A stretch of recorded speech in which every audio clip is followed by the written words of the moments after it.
Okey, ni aku gunakan termocouple dengan line ni ya. Lepas tu bila kita panaskan, dia akan kecut.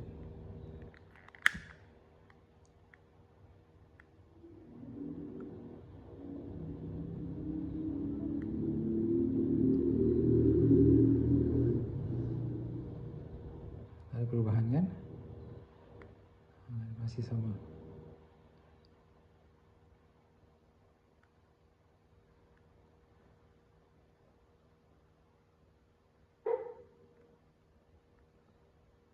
So, termocouple ni dah rosak. Kita ada tunik-tunik.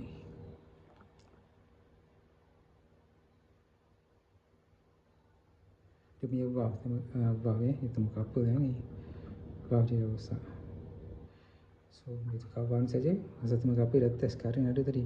Tapi nak tukar sepatang pun baru berapa belas ringgit. Tukar sekaligus semua bagus. Okey, itu dia.